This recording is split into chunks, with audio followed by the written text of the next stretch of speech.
to my Ed 403 instructor, no other than Mr. Michael Mark Kaluskusin.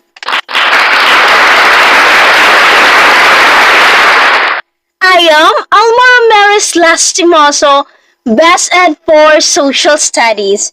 For today's video, I am discussing the types of communication usually used in classroom and in work settings. Good day everyone! I'm back again for another instructional video.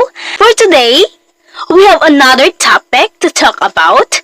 But this topic is no longer new to you since our teacher mentioned this one before. But this time, we will be talking about this topic detail by detail. I hope everyone that I can have your attention until the end of this video. Okay? Ready? So let's start.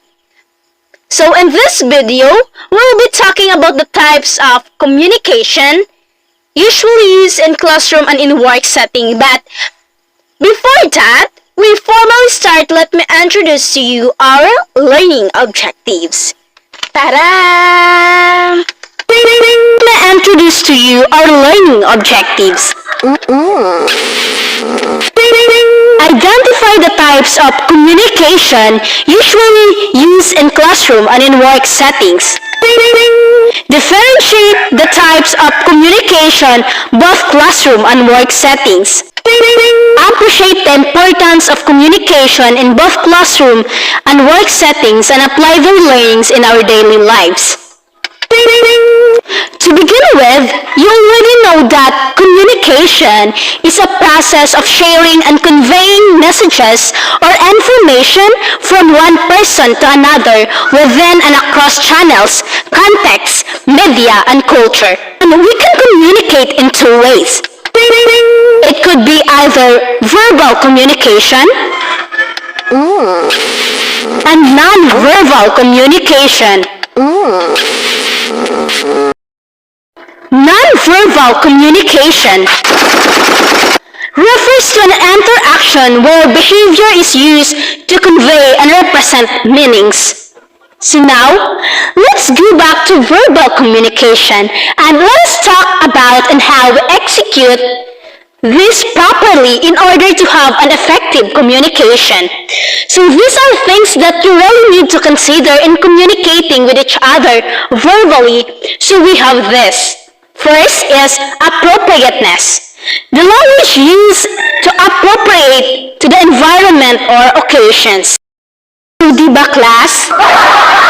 Throughout our life, we encounter different people anywhere and anytime, and those people have different characteristics, personalities, abilities, professions, and many more. And because of this, we can really say that not all people are the same. That's why we truly and must that we should really know how to deal with different people and different occasions. Okay? Yeah? It's not about being hypocrite class, not being plastic, but it's about being matured on how you should deal with different people in different occasions. Okay, because there is a lot of level of formality that we should follow to communicate for certain people. For example, you are in this situation. As you look at the picture, so how will you behave and communicate? Will you act as you are just talking to your friends, like best friends? Definitely not. So, if you're in a formal setting class, as much as possible, try to avoid speaking casually and act if nara ka sa inyong balay. Since you are in a formal setting, then you should be formal at all times. That's why you include the way you dress, the way you talk. Remember, you are dealing with professionals, so you should act as one. How about in this scenario class, as you look at the picture? So will you behave the way you behaved earlier? Of course not. So it's no longer necessary for you to act formally here because in this situation, it is already the time when you are already allowed casually because you are already in party. So pwede na ka mo chill, mo relax, maglingaw-lingaw. or maglingaw-lingaw ra mo, okay, this time that you can really express yourselves, magsyagit-syagit, magsayaw-sayaw, anything that you wanna do because this is already casual situations. So, awkward na pud kaayo, ug alangan naman pud mag-formal-formal, di ba? So, just remember lang jud to be safe, and act appropriateness my third class. And I really hope that you apply this one because this is very important. So next features of verbal communication we have as brevity. So when we say brevity, class, it is they use simple yet precise and powerful words.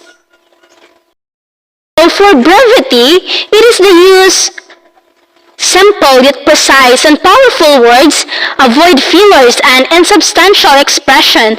So actually, this is just the same with conciseness, that one that I have explained before. So for brevity, just avoid unnecessary information if it's a formal conversation.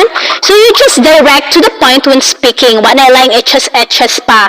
So next features, we also have clarity. Clarity, state your message and express your ideas and feelings. Just remember lang jud class to state your message clearly to avoid any assumptions and misunderstanding, okay? So no need to discuss this further since I also explained this one before. So next features, we also have ethics. So in ethics class, words should be carefully chosen in considerations of the gender, roles, ethnicity, preferences, and status of the people you are talking to. Now, for ethics class, try to imagine talking to a child. How about talking to a woman, a man, a beggar, or to an old man? How about imagining talking to our president, or our crush, or to a foreigner? Are you imagining? I hope you did. Did you communicate in the same way with those people? I did not, because when we communicate, class, the words we use varies depending to age, gender, ethnicity of that person. Okay, when that you communicate to a child, will you use complicated words? Or will you use that only adults should hear? Dili, di ba? So, it seems goes with those people within, you only have to use words that shows respect. So, okay, the gender of that person will also matters. Remember that, class.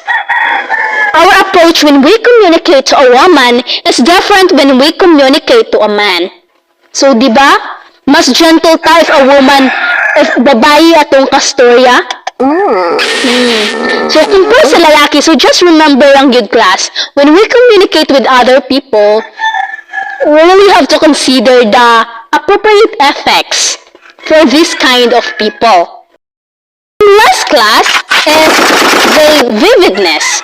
So vividness is to find ways to charm your audience through the use of vivid words. For now, class, let us proceed to non-verbal communication. So, but first, let us differentiate what is non-verbal communication. So, non-verbal communication refers to an interaction where behavior is used to convey and represent meanings. So, there are types of non-verbal communication, class. It is adornment, chronemics, haptics, kinesics, locomotions, facial expressions, eucolesics, olfactics, paralanguage, postures, and proxemics. So, or proxemics, I mean. So, this type actually refers to, so when we say adornment, class, how a person represent himself or herself. So, items of clothing like hairstyles and jewelry. So, for example, so nang bisita niya na sa atong balay, class, then nakita niyo siya gagayo siya jewelry niya katong malahalon, nice manamit, sumakanag ka nga, dato siya. So, our impressions niya, so muna isa sa mga adornment, class. the way and how we impress that person's like dato ba na siya, like agasuot siya pang uniform, so teacher na siya. So that is adornment class.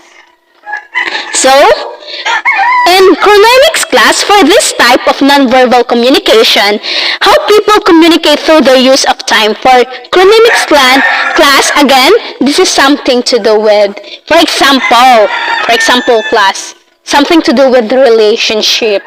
So, if nakay karelasyon, like, mag-meet up mo, hindi siya mag-meet up mo, so, that is chronemics class when he exert efforts. So, nga maka-feel pa ka diyang kilig. So, pag-abot sa balay, may napag kang, I miss you. So, pag naman I miss you, nag-spend time yapon ka class. Pero class, pag dili na siya magkuan gani nimo, magparamdam, move on na, wala na siya gugma nimo. So, wala siya ni-spend time, so wala na tong chronemics, wala na efforts. So, nga na siya class, to spend time, that is chronemics. So, whenever Sunday we spend time to God, that is chronemics. So, in haptics class, tactile communication through touch. So, and this is actually for touch, the way we touch for other people can tell what kind of relationship you have with them. So, for example, class, when you are shaking your hands, so pwedeng bago mo nagkita, or na-relation ninyong duha like kaila mo. So, again, but when you hug someone, maybe you are family members, close friends, so if hug na gani with matching kiss, so kana, we can tell that you have an ultimate relationship with that person. So, okay, so that is haptics class, communications through touch. So when we say class, kinesics, that is strong body language. So for example, you bow your head, so it means yes. Shake your head, it means no. Or, so for example, nang ka na magtawag na to nga, kaon ka, dili era. So, maana ra ka, dili era. Instead of mo kuan kag verbal or mo pagawas kag words, you just act. So, that's it. That is kinesics class. So, locomotions class means movements. So, I not discuss any further because you know already. So, you know already this one. So, olfactics, oculesics, the paralanguage, the postures, the proxemics. So, kabalo pumugkon sa tong mga paggamit og mata, so magkagagusto ka na nga tao, magkana-anak ka, magkiyat-kiyat, so ingana siya class. So we should remember there are types of non-verbal communications instead of using verbal. So there are times na mo use sa non-verbal communications. So it depends to us when we are comfortable, or it depends in the situations class. So that is class.